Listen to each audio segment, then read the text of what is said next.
L'administrateur a tout d'abord un devoir de prudence et de diligence.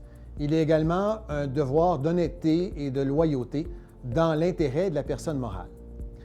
L'étendue et la portée des deux devoirs a fait l'objet de nombreuses décisions de la part des tribunaux et on va essayer de tirer très rapidement, de façon sommaire, un certain nombre de leçons.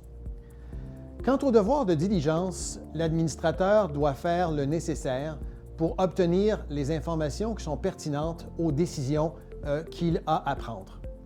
Cette décision-là doit constituer une décision d'affaires raisonnable au moment où elle a été prise.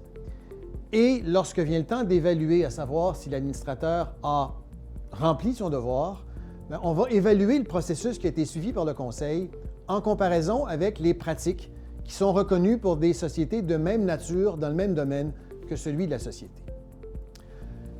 Le deuxième devoir, le devoir de loyauté, exige que les administrateurs tiennent compte de l'effet des décisions qu'ils vont prendre sur les parties intéressées. C'est donc de s'interroger, se poser des questions, savoir si ce qu'on leur demande de faire, quel impact ça va avoir sur, par exemple, les employés, sur l'environnement, sur les contrats qui ont été passés par la société et d'en tenir compte.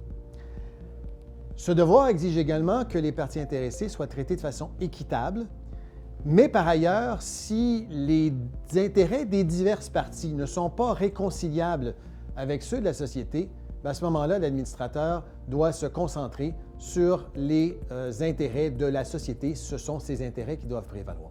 Comment on peut se protéger de notre responsabilité générale? La plus simple, c'est de respecter les devoirs qu'on vient d'énoncer et de les respecter de façon adéquate.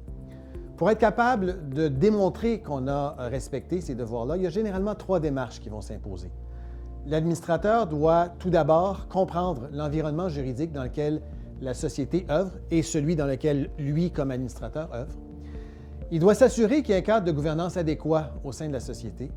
Et finalement, il doit être proactif, c'est-à-dire interagir de façon courante avec la direction de la société, agir avec courage et discernement, donc de ne pas hésiter de prendre position si pour une raison ou l'autre, ce qui est proposé par la direction n'est pas conforme à ce que sont les devoirs de la société, et il doit le faire au mieux des intérêts de la société.